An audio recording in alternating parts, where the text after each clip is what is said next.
شروع اللہ کا نام لے کر جو بڑا مہربان نہایت رحم والا ہے۔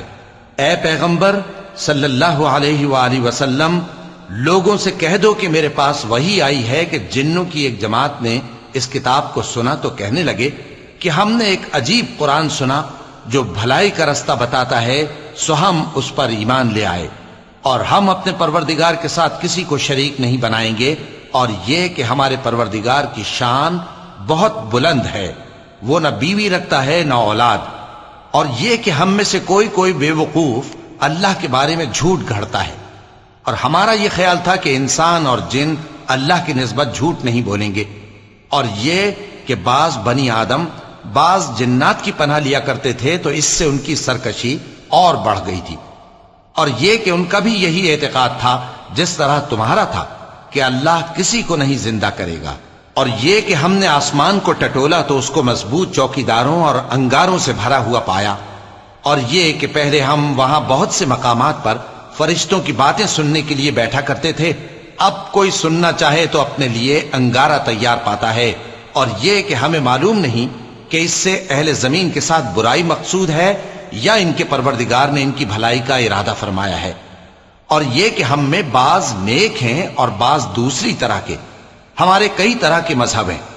اور یہ کہ ہم نے سمجھ لیا ہے کہ ہم زمین میں خواہ کہیں ہوں اللہ کو ہرا نہیں سکتے اور نہ بھاگ کر اس کو تھکا سکتے ہیں،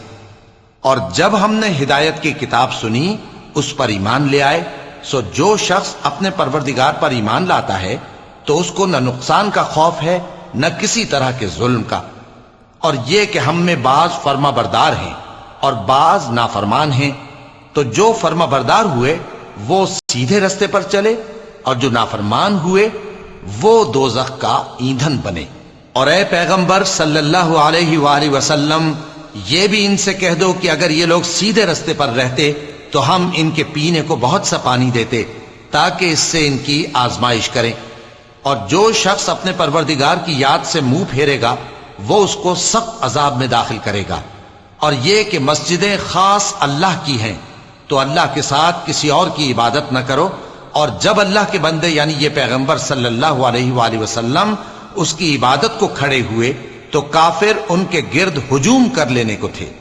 اے نبی صلی اللہ علیہ وآلہ وسلم، کہہ دو کہ میں تو اپنے پروردگار ہی کی عبادت کرتا ہوں اور کسی کو اس کا شریک نہیں بناتا، یہ بھی کہہ دو کہ میں تمہارے لیے نہ کسی نقصان کا اور نہ نفع کا کچھ اختیار رکھتا ہوں،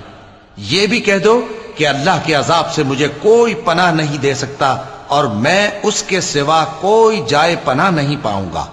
ہاں اللہ کی طرف سے احکام کا اور اس کے پیغاموں کا پہنچا دینا ہی میرے ذمہ ہے، اور جو شخص اللہ اور اس کے پیغمبر کی نافرمانی کرے گا تو ایسوں کے لیے جہنم کی آگ ہے، وہ ہمیشہ ہمیشہ اس میں رہیں گے، یہاں تک کہ جب یہ لوگ وہ دن دیکھ لیں گے جس کا ان سے وعدہ کیا جاتا ہے، تب ان کو معلوم ہو جائے گا کہ مددگار کس کے کمزور ہیں اور شمار کن کا تھوڑا ہے۔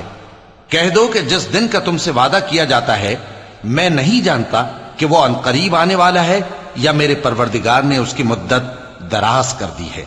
وہی غیب کا جاننے والا ہے، سو کسی پر اپنے غیب کو ظاہر نہیں کرتا، ہاں جس پیغمبر کو پسند فرمائے اور اس کو غیب کی باتیں بتا دے تو اس کے آگے اور پیچھے نگہبان مقرر کر دیتا ہے تاکہ معلوم فرمائے کہ انہوں نے اپنے پروردگار کے پیغام پہنچا دیے ہیں، اور یوں تو اس نے ان کی سب چیزوں کا ہر طرف سے احاطہ کر رکھا ہے اور ایک ایک چیز گن رکھی ہے۔